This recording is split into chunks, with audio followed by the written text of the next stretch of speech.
Kegagalan suatu hukum bukanlah merupakan kesalahan hukum itu sendiri, melainkan oknum yang berada di baliknya. Saya sebagai tim kontra mengaku tidak setuju atas mosi yang diberikan bahwa Dewan ini akan mendiskriminalisasi kejahatan tanpa korban. Mosi ini menyampaikan bahwa dalam tindakan prostitusi, narkoba, dan perjudian berhak untuk mendapatkan kebebasan dari statusnya yang menjadi seorang pidana karena dianggap bahwa tindak kejahatan tersebut tidak menimbulkan korban sama sekali. Namun, dalam kasus ini, apakah kejahatan tersebut benar-benar tidak menimbulkan korban? Bisa saja akibat dari ulah tersebut memberikan dampak dan pengaruh yang besar bagi keluarga, istri, orang tua, dan orang-orang terkasih di sekitarnya. Memang, dampak yang dialami oleh korban tersebut mungkin tidak dialami secara langsung. Namun, hal tersebut tetaplah tidak memungkiri bahwa tetap ada korban yang dihasilkan. Bahkan, bisa saja negara juga ikut menanggung dalam hal biaya untuk kebutuhan sosial dan kesehatan yang harus ditanggung. Kebijakan hukum merupakan sistem nilai yang digunakan masyarakat sebagai parameter cara berpikir dan berperilaku. Ketika hukum tidak lagi dianggap sebagai suatu sistem yang kuat, maka masyarakat bisa-bisa menganggap sebuah tindakan pelanggaran adalah hal yang sah dan wajar untuk dilakukan dengan dalih sebagai syarat dan alasan untuk memenuhi semua kebutuhan hidup. Padahal, tidak ada kata demi di mata hukum. Semua kejahatan adalah bentuk pelanggaran, tidak peduli apapun alasan yang ada di baliknya. Indonesia adalah negara yang berpegang teguh terhadap Pancasila. Ketika suatu pemerintah sudah mulai berani untuk mewajarkan hal-hal yang jelas-jelas bertentangan dengan nilai-nilai yang terkandung di dalam 5 sila Pancasila, maka status identitasnya sebagai aparat yang bertugas untuk menjaga tatanan pemerintahan Indonesia patut untuk dipertanyakan. Memang, terkadang hukum seringkali berlaku secara tidak proporsional. Namun, itu bukanlah merupakan kesalahan dari hukum itu sendiri, melainkan orang-orang yang bertugas di dalamnya. Hal itu bisa diantisipasi dengan pemberian dan penanaman karakter yang luhur bagi setiap penerus bangsa. Hal ini tentunya tidak akan berlangsung dengan baik ketika kita membiarkan bibit-bibit generasi penerus bangsa ini dengan kebijakan yang menormalisasikan tindakan narkoba, judi, dan prostitusi sehingga layak untuk dilakukan. Ketika kita ingin menyoroti kegagalan dalam suatu sistem, kita tidak bisa langsung melihat dari sisi dalam sistem tersebut. Untuk mencetak generasi penerus bangsa yang mungkin suatu saat akan menduduki tatanan pemerintahan ini, dibutuhkan pribadi yang berkarakter. Dari mana datangnya para pemuda-pemudi yang berkarakter tersebut? Negara kita sendirilah yang akan menentukannya. Lalu, apakah proses rehabilitasi yang tadi dikatakan oleh tim pro bisa menjamin 100% bahwa pelaku tindak kejahatan tanpa korban tersebut benar-benar akan teratasi dengan baik? Bagaimana kalau kebijakan pendiskriminalisasian ini justru akan disalahgunakan dan dijadikan sebagai wadah kesempatan untuk generasi bangsa ini, sehingga mereka terus-menerus untuk berbuat salah karena tidak adanya pengaruh yang kuat baik dari mata hukum ataupun pemerintahan. Bagaimana cara tim pro dapat memastikan hal tersebut?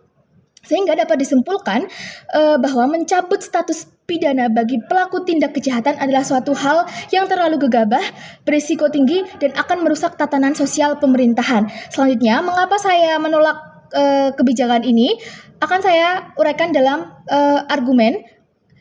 Yang pertama adalah tidak ada kejahatan yang benar-benar tanpa korban.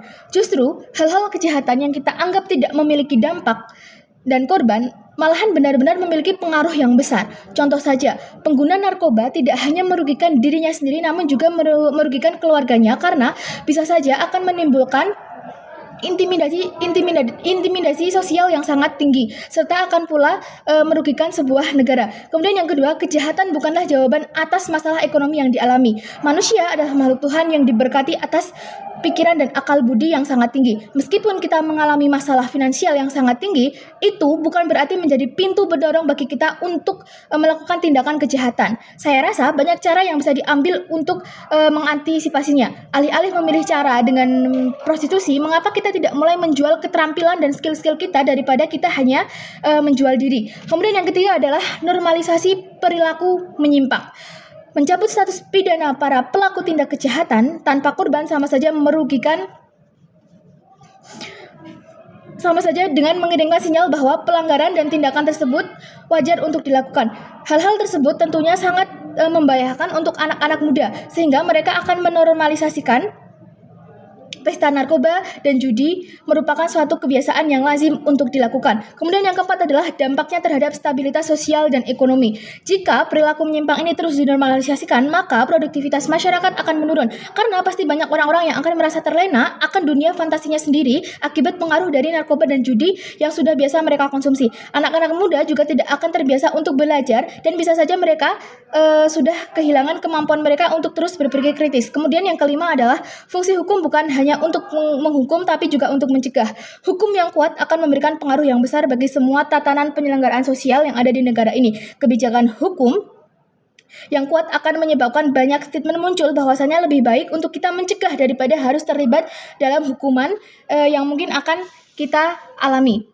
Jika kita saja bisa mencegahnya, mengapa pula kita harus sampai menunggu adanya tindakan penyimpangan-penyimpangan itu terjadi? Lalu, cara kita untuk mengantisipasi penyimpangan tersebut tanpa harus mencabut status pidana pelaku adalah yang pertama dengan penguatan karakter sejak dini. Sekolah dan keluarga memegang peranan penting dalam hal ini. Kemudian yang kedua adalah penjagaan hukum yang tegas dan konsisten.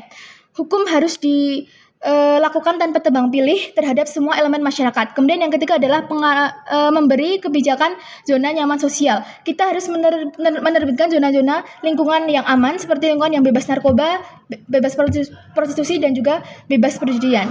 Kemudian Dewan Juri yang terhormat, saya sebagai tim kontra menolak mosi ini karena tidak semua kejahatan harus menunggu adanya korban terlebih dahulu untuk dinilai sebagai kejahatan. Semua tindak kejahatan tidak benar-benar semuanya tidak memiliki korban.